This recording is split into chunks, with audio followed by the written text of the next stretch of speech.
नमस्कार साथियों। मध्य प्रदेश में प्रोफेशनल एग्जामिनेशन बोर्ड के द्वारा प्राथमिक शिक्षक पात्रता परीक्षा 2024 का आयोजन 10 नवंबर से विभिन्न प्रदेश के शहरों में किया जाएगा। इस संबंध में बहुत सारे आवेदक ऐसे हैं जिनका 10 नवंबर को ही एग्ज़ाम है, कुछ लोगों का इसके बाद की डेट एवं शिफ्ट में है। तो आज हम चर्चा करेंगे कि परीक्षा में हम न्यूनतम उत्तीर्ण अंक जनरल कैटेगरी एवं जनरल कैटेगरी से संबंधित जो और कैटेगरियां हैं उनके लिए जो उत्तीर्ण अंक हैं 60% एवं अदर कैटेगरी के लिए जो रिजर्व कैटेगरियां हैं उनके लिए जो अपने न्यूनतम क्वालिफाइंग मार्क्स हैं 50%, उसको अर्जित करने के लिए हमारी प्लानिंग क्या होनी चाहिए और पेपर सॉल्व करते समय हमारी रणनीति क्या होनी चाहिए।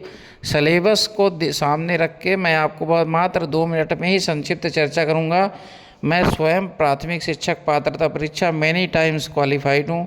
ऐसा नहीं है कि हमको कोई बिना अनुभव के हम बात करेंगे। तो आइए शुरू करते हैं।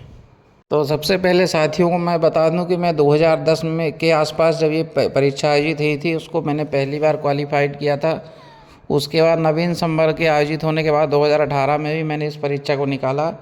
इसके साथ साथ माध्यमिक शिक्षक पात्रता परीक्षा भी मैं क्वालिफाइड हूँ।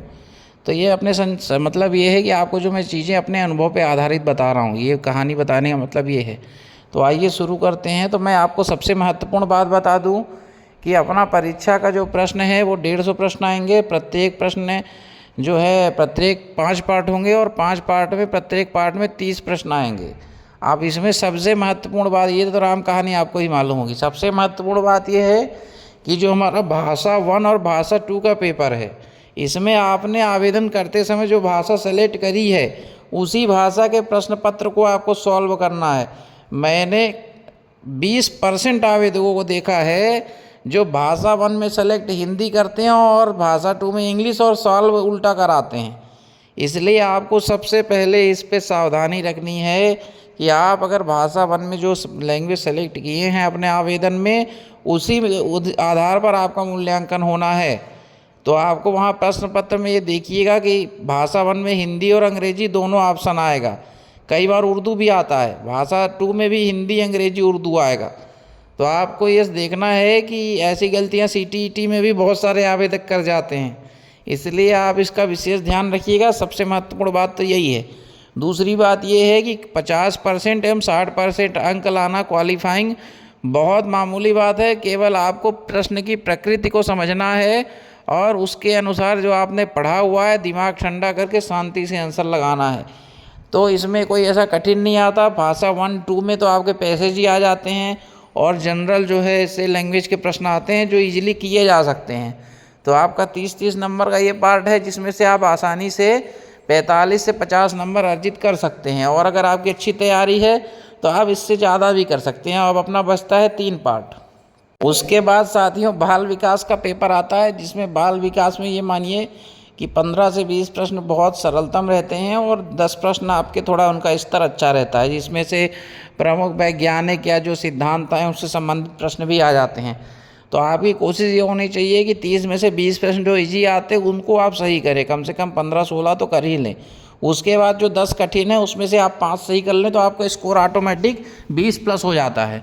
तो अगर आपने इधर से 45 किया और बाल विकास में 20 से ऊपर अंक अर्जित करे तो आपका 65 नंबर तो यहाँ से हो गया। अब अगर हम जनरल कैटेगरी को लेकर चले तो हमारा आता है मैथमेटिक्स और इन्वायरमेंट। मैथमेटिक्स में भी ये मानिए आपकी 15 से 20 प्रश्न बहुत ईजी रहेंगे। सिंप्लीफिकेशन, परसेंटेज, एवरेज और जो है अपने गणित के जो अपने जनरल क्वेश्चन है जो सॉल्व नहीं, थ्योरेटिकल क्वेश्चन आते हैं, कुछ करीब 10 से 12 क्वेश्चन थ्योरेटिकल भी रहेंगे। इसको आप ऐसा कह सकते हैं कि पेडोलॉजी से संबंधित रहते हैं, तो उनको भी आप समझ बूझ के कर सकते हैं। और पर्यावरण में भी आप इजीली आप ये माने गणित और पर्यावरण में आप कितनी भी बुरी स्थिति हो तो भी 15-15 कर सकते हैं। तो अगर आपने इधर 65 करा और इधर 15-15 30 हासिल कर लिया तो आपका 95 स्कोर कम से कम हो जाता है। अब आप इसमें जितना बेहतर करेंगे आप स्कोर उतना बढ़ता चला जाएगा। तो क्वालिफाई करना बहुत ईजी है। बस आपको जैसा मैंने बताया है थोड़ा उसको दिमाग में पिक्चर लेके आगे बढ़ना है। और कोई चीज़ आपको इसे डाउट लगे या तो आप हमारे टेलीग्राम चैनल के माध्यम से जुड़ के हमसे सवाल कर सकते हैं या कमेंट बॉक्स में कमेंट करके भी आप पूछ सकते हैं। मैं निश्चित तौर पे उसका रिप्लाई कर दूंगा और इसके जो है वर्ग 3 संबंधित जो न्यूनतम उत्तीर्ण अंक संबंधित भी एक वीडियो मैंने बनाया हुआ है चैनल में, आप उसको चेक कर सकते हैं। और सभी साथियों को और जानकारी अच्छी लगे तो एक बार चैनल से जुड़ जाएं, क्योंकि हम हमेशा ऐसे लेटेस्ट जानकारियाँ अनुभव आदि शेयर करते हैं।